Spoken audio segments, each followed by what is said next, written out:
Hello and welcome to another short data management video. Today I'm going to teach you how you can create a NetCDF file using R. I've got RStudio open, so let's take a look. So the first thing I'm going to show you is the data that we're going to be using today.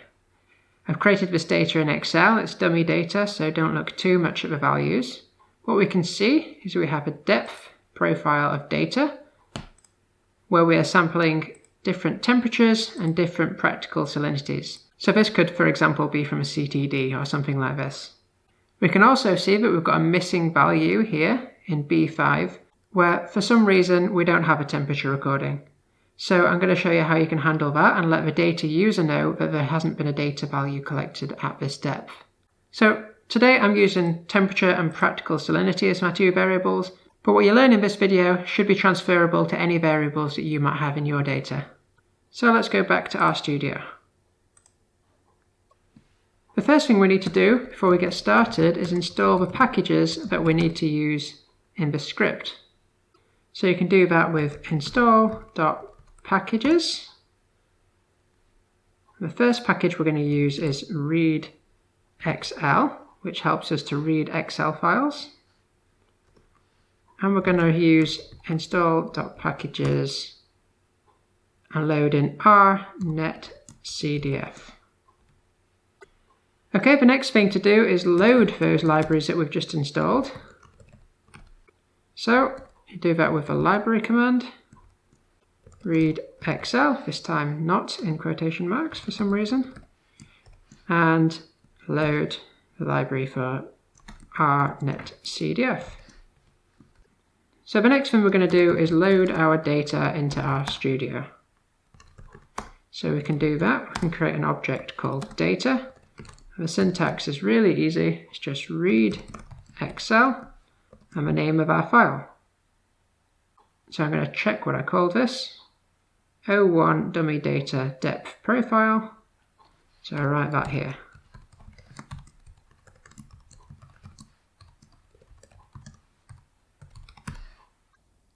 And let's have a look at those data to make sure they look okay. And if I increase the size of my console, we can see them here. And we have this NA value where we don't have a value of the temperature. So that all looks like we expect it to. So now we're going to start creating our NetCDF file. So what we can do is first initialize the file. So we can do that by creating an object called NC. Then the syntax is just create.nc. And we assign some name for our NetCDF file. So I'm going to call this dummy data NetCDF file.nc. The first part of a NetCDF file that we want to create is the dimensions. So I'll write define dimensions here. What dimensions do is define the shape of the file. They don't tell you anything about what values you have for your data. They instead tell you, for example, how many points of depth that you have. So let's say I have 8 values of depth. I would have a depth dimension that has a value of 8. Note that that doesn't tell us anything about what any of those depths are or what depths we've sampled. We have to define that as a variable. I'm going to try and be quite brief about this because I have a separate video introducing you to NetCDF files and exactly what all these components are called. I'll put a link down to that in the description, and if you want to go and have a look at that first, you can go and do that. But without further ado, we can write dim.def.nc. Then we need to call our nc object, the one that we created here. We're going to create a dimension that's called depth. And this is going to be defined by the number of depth profiles that we have. So in this case, this is the same as the number of rows in our Excel file, right? Because one row is one depth. So we can do that by writing nrow to find the number of rows in our file, and data, which is the object we created here when we loaded our data in. So I'll run that. We see that I've got an error here, and I have made a spelling mistake. And there we go. Okay, so the next thing we want to do is create some variables. So remember that these variables should tell us about what the values are. For example, for our depth, that would be what we call a coordinate variable, or for our data themselves, for temperature and for practical salinity, and we can call these data variables. So we'll create our coordinate variable first, I think. So the first thing we actually need to do here is to initialize this variable. So we can define it, var.def.nc. Again, the name of our NetCDF object. You'll notice that this always goes first in our commands. Next we're going to provide the name for the variable we want to create. Again, we're going to call it depth. But hell, to make it a bit more easier for everyone to understand, I'm just going to give that a capital here. The next thing we want to do is say what format we want our data to be in, and these are going to be float values, so we can write nc int. And next we're going to assign which dimension we're going to use for our depth variable. So you'll remember we created a dimension called depth here, and we're going to call that here. This is nice and simple in this case. We're only going to have one dimension in this file. I'm going to try something now, print.nc. What we can see if I open up my console, we have a classic NetCDF file. We have a dimension called depth with a lowercase d that says we have 7 points of depth in our variable. And we've initialized a variable called depth, which has the dimension of depth, and the values are going to be integers. So whilst we're defining variables, we're going to go ahead and define our other variables. We can do that now for our temperature and salinity. So var.def.nc, nc. We're going to create the first one and call it temperature. We'll keep with the same convention and have capital letters in this case. In this case, the format of these values is going to be nc double, and that's because we have decimal values. And the dimension we're going to use again is depth. I'm going to show you quickly here what different formats you might want to use in different NetCDF files. So if I open my web browser and I type in RNetCDF data types, it might not recognize RNetCDF, so we go show results only for RNetCDF. So if we have a look at this documentation here, and we go down to the function that we're using, the var.def.nc. If we find var type under arguments, we can see we have a range of different formats that we can use here. A little bit frustratingly, it doesn't actually tell you what each of these are. So we can go back a few steps, and there's a nice page here where they show you the names and descriptions of some of the more common formats that you're likely to use. You may notice that this name doesn't actually correspond to the var type that you'll be including in the function. If we go back, have a look at this int here, go to the RNetCDF function again, and to var.def.nc, we'll see that for int we actually have nc int, but hopefully it should be clear enough to you what you need to use.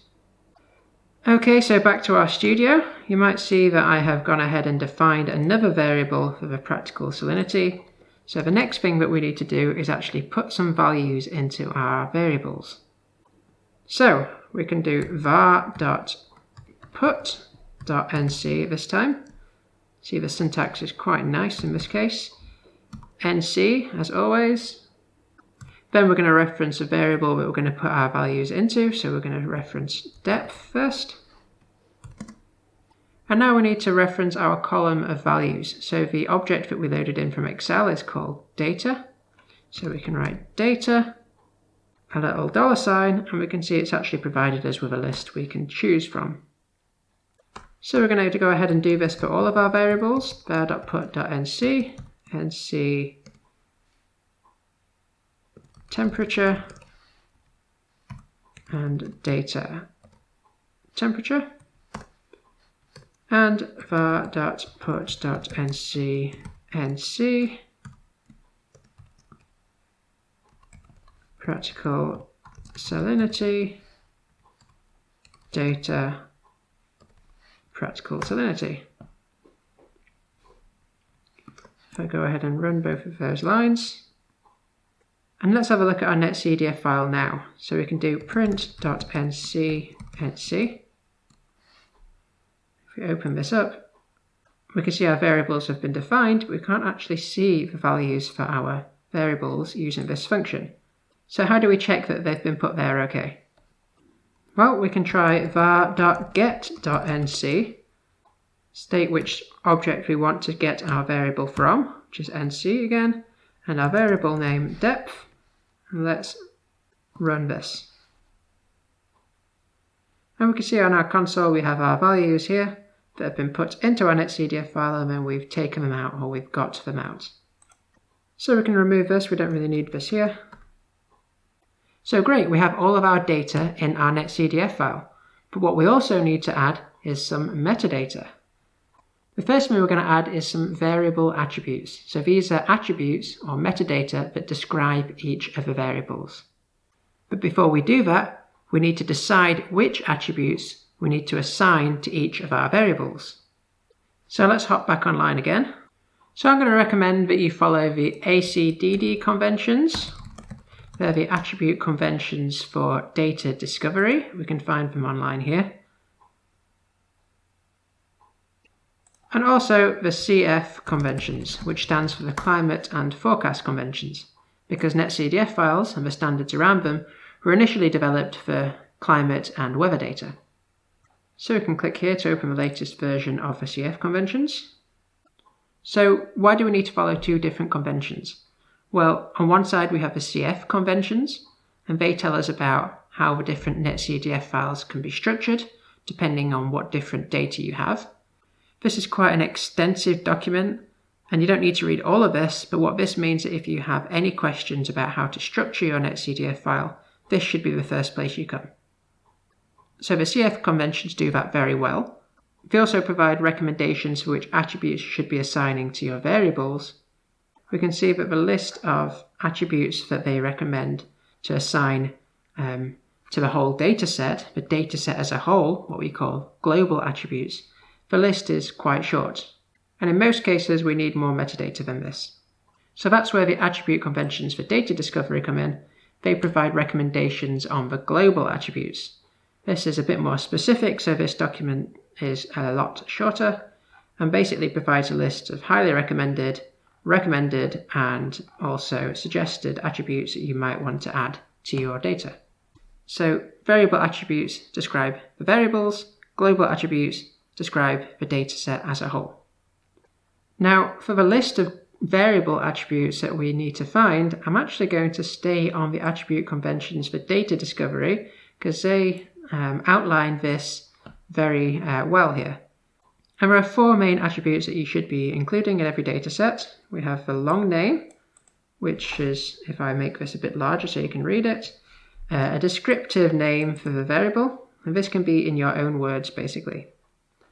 We have a standard name, and this is a standardized way of naming the variable. So we can take this from a controlled vocabulary. So a controlled vocabulary is a glossary of terms that you can find online. So everyone is calling the same variable by the same name. And this will include a description as well. So if someone finds the data, they can look for what that standard name is and read the description, and the data user and the data creator have the same understanding of what is meant by that variable name. We have the units and we have the coverage content type. I'll go back to where you can find the standard name table in a second, but what I first want to point out is that whilst this is on the ACDD conventions page, you can see that all of these are recommended by the CF conventions. It's just laid out a lot more neatly here. Okay, so back to RStudio. To assign an attribute to our variable, we do at.put.nc. You might start to see a pattern in how the syntax is laid out. nc, our NetCDF object, and let's assign an attribute to our depth variable firstly. Let's assign a long name attribute, that comes next, the name of our attribute. We want to say what format that is. In most cases, these are going to be strings, so we do nc char, a string or basically text. And then we can write the text that we want to assign for this long name attribute. So this could be something like sample depth in meters below the sea level, or something like this. The next one I'm going to assign is the standard name. So again, there's a lot of repetition in this, but instead this time we're going to write standard name. Again, this is going to be text. So NC-char is our data format. So we need to go online and we need to find these standard names. So if we open a new tab and type in CF standard names, this should often be the first link that you come to. There's been lots of different versions of these. This standard is continuously updated with new standard names that people in the community propose.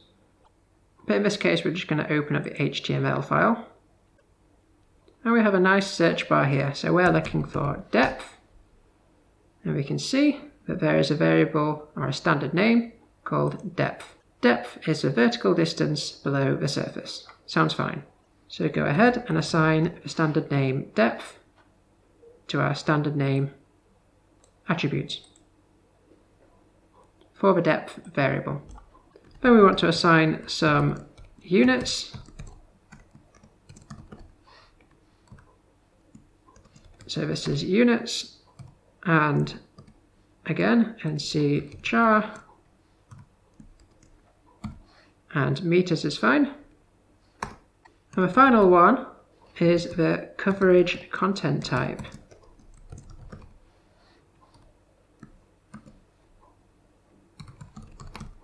Now you may be wondering what the hell that is. Well, again, it's going to be a string.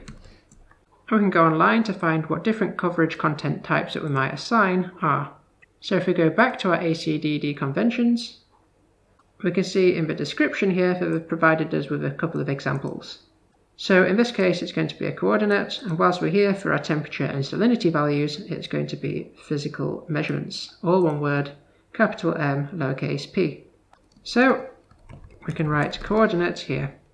I'm going to skip ahead and write all this for the temperature and practical salinity. You don't need to see me write all this down. Okay, so I've gone ahead and typed all that in. There's one thing that we should go back and mention here.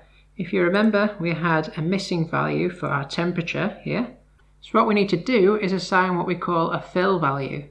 Now, a fill value is a number that you're assigning to explicitly state that whenever this value has been used, we have no value. So why do we do that? Why don't we just leave it blank? Well, if we've left it blank, that leaves some room for ambiguity that perhaps this value has been missed by mistake, or perhaps if we've assigned a 0, that maybe it is a 0 value and that's a genuine measurement. So by assigning a fill value, everyone can see that we don't have a value at this point. So what we've done is assigned another attribute called NC temperature fill value with a little underscore before. This attribute is a decimal type, so we wrote NC double, and we've assigned a value here. So this value should be something that's unrealistic, that when the user can see it, they're going to know straight away that this is not a true temperature value. It's going to appear as a spike in their data. So if we go ahead and look at our variable now, we can do that with var.get.nc. NC is our object name, and we're looking at the temperature variable. We can see down in the console that we have this anomalous value here, e to the 36, which is far higher than any of the other temperature values. Now, you may notice that this value is different to the value that we've assigned here. So why is that? Well, in this line, we're assigning what value we want to use for our missing values. And in this case, we're taking data out. So what RNetCDF does when it gets the values from this variable is that it looks in the variable attributes, finds the fill value, and finds whether there are any values that match this value in the variable attribute metadata. And it replaces those values with some exceptionally large number. In this case, 9.9 times 10 to the power of 36. So if we look at the attribute at .get.nc, nc temperature, a temperature variable, and the attribute is fill value with an underscore before, we can see this is the fill value. So whilst different softwares that you might use to look at a NetCDF file might assign different values for your missing values, the actual fill value that's assigned within the file itself is always this value that you've assigned here. Okay, moving on. So we can have a look at our NetCDF file object again now. So let's print that and open up the console. We see we have our dimension of depth, 7 values, 3 variables, depth, practical salinity, and temperature, and we have all of these nice metadata alongside each variable. Okay, and so the next thing that we've got to do is assign global attributes. So to save us time, what I've done is I've gone into the same file and created another sheet called metadata. What we see here is we have the attribute name in one column. We have a separate column for the content. That's going to be the value that we assign for each of our attributes. And we have the format that this is going to be. In most cases, this is strings, text values, so we put nc_char.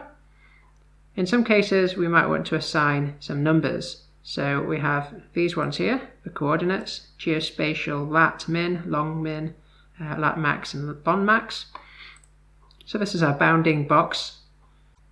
As these are numbers, and as we have decimal places, we're going to assign nc double.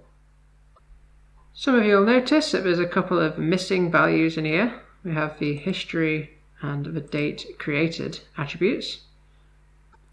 And these are blank here because they're going to include the timestamp that we create the file. And so because we want that to be as precise as possible, we're going to create that within the script in which we're creating the file. So I'll show you how to do that too. So the first thing we need to do is then load in our global attributes. So let's create an object called global attributes. Read Excel. And it's the same file name actually, so we can copy this. Then we'll also need to define what sheet we're taking it from. So in this case, it's a metadata sheet. Run that. And if we print global attributes and make this bigger, we can see we have a data frame that includes all of our attributes and different columns for our different columns in our Excel file. So what we really want to do here is iterate over each of these rows in turn and assign each of the attributes to our NetCDF file. So how do we do that? Well, to iterate for a data frame, we can do for, and then in brackets, I'm going to write I, which is going to be my index, a counter basically, in 1 n row, and then our global attributes data frame. There may be more effective ways to do this. I actually don't use R that much. I'm more of a Python guy, and if you have a more effective way, I'd be very happy if you put this down in the comments. So then we can define our row is global attributes, and then our counter I, so this is going to be 1 for our first row, 2 for our second row, for example. So let's have a look at what this is doing now. So if I was to write in here print I, and then highlight all this and hit run, we'll see in my column, in my console, we have all the numbers from 1 to 29 for our 29 different attributes. If we're to print row and run this again, we see this time that we access a different attribute each time we go through one of the loops. So I'm going to remove this print, and what we're going to do is write @.put.nc, exactly as we did for our variable attributes. NC is our NetCDF file object, and instead of writing a variable name, we have what you can think of as kind of a special variable name for the global attributes. We can write here nc_global. Now what we'd usually write here then is our attribute name. So we need to call that. So we can write row $ and attribute name.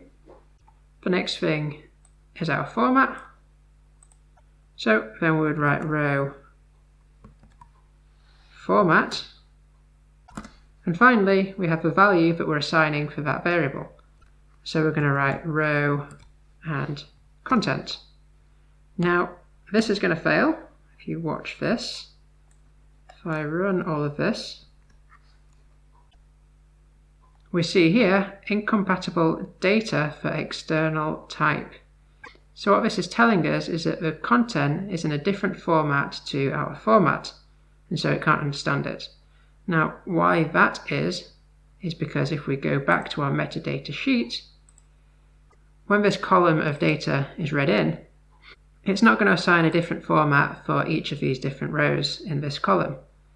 Instead, it's going to read them all in as string types or text. So these numbers, even though we see them as numbers, they're actually seen by the program as text. So what we need to do first is convert them before we can use this format type.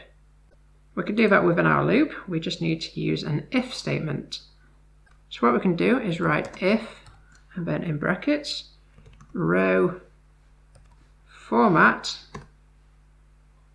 if this is equal with double equal signs to NC double, we want to do something differently, right? So what we do is then put in these little fancy curly brackets. We can copy this across.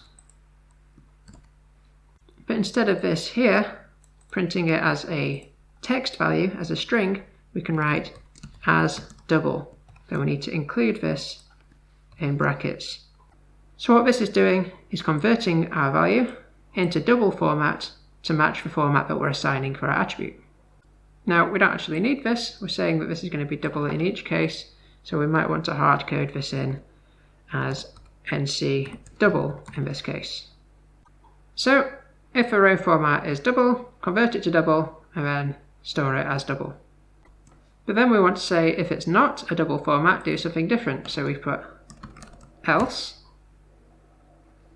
and then again in the curly brackets, we can take this and just dump it like that.